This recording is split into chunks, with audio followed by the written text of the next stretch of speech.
Hello everyone, welcome back to my channel. I'm Bill.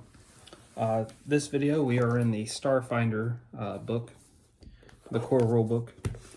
We are going to look at we're going to finish the part 2 of the Android race, part of the races.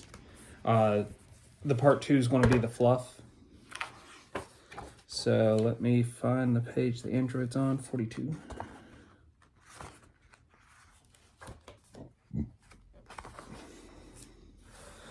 So part 1 went over all the game stats of the Android. So this is the more of the technical, well, not technical, more of the game made fluff to playing an Android, what an Android's like in Starfinder.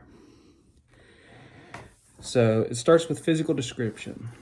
Androids are biomechanical constructs created in technological creches called foundries.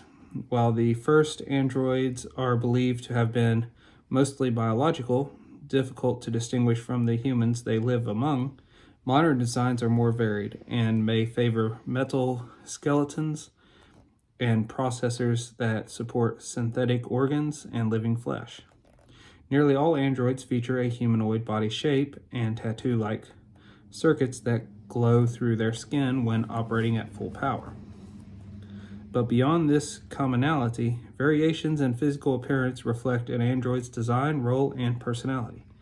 Some take pains to blend into human society, while others deliberately display their mechanical nature though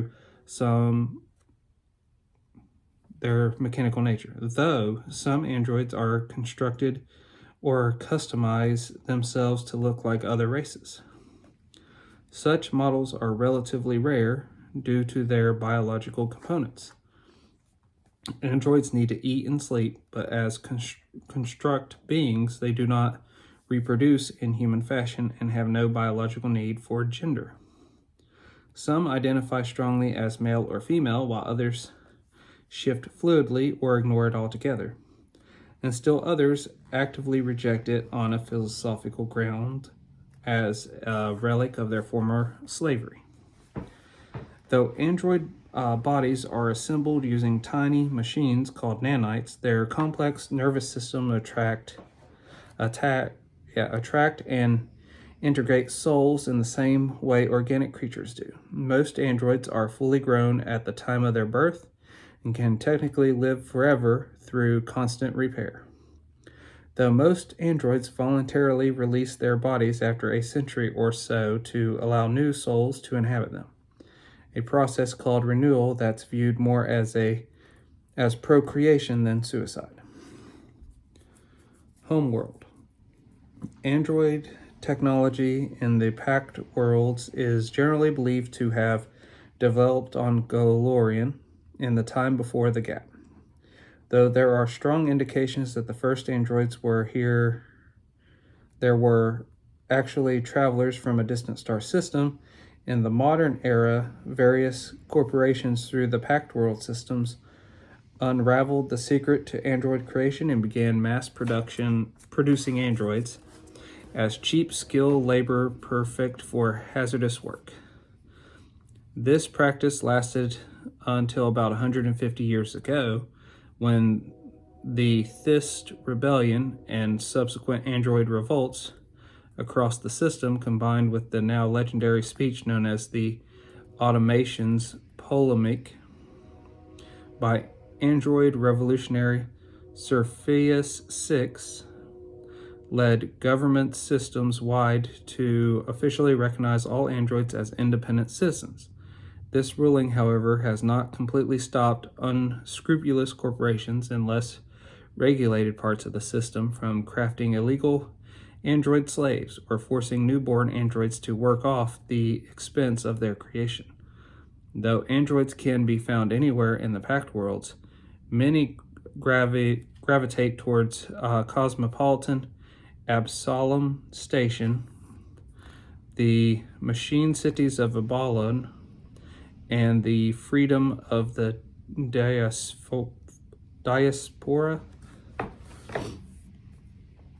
society, and alignment. Android societies tend to be insular, while androids are treated equitably in most settlements, especially Absalom Station. Many androids have not forgotten their people's bondage and remain keenly aware of prejudice from other races based on their unnatural origin or jealousy over the android's freedom from aging. This leads most androids to feel the sense of kinship with others of their kind and to go out of their way to help each other through, though they may have been also bound with members of other races who treat them well. Despite popular belief, androids' impressive deductive reasoning abilities, do not preclude sentiment, and most androids feel emotions keenly. They simply don't always express them well. And different individuals may have trouble processing and communicating particular feelings. The average android alignment is a practical neutrality. They are focused on their own welfare and that of their friends. Relations. Often cautious around strangers, androids have the most strained relationship with humanity, which built them in its image and remains their most frequent oppressor. They feel closest to Shirans, who also know what it is to be enslaved and misunderstood, and respect Kasatha's self-sufficiency. They generally dislike Vesk, who they see as slavers, and only grudgingly tolerate Isoki antics. Adventurers. Android adventurers, for many reasons, to earn a living, trace the origins of the race, or rescue androids and other creatures from servitude. Their quick thinking under fire makes them natural operatives and soldiers, while their affinity for machines makes them excellent mechanics and technomancers. Names. Androids have no single name convention. Many take names from the cultures in which they were first awoke, or from media they enjoy. Some accept call sign-like names based on appearance, personality, or exploits. Still others go by numbers as a deliberate reminder of their mechanical nature, or a combination name and number, denoting how many times the body of their soul inhabits has been renewed. Some sample android names include Asha, Blue 17, Imani 3, Flick, Garo, Isep, Melody, Naga, Olus, Stringer, 20, and Yos. And there is the fluff on the androids. Well, until we meet again, guys.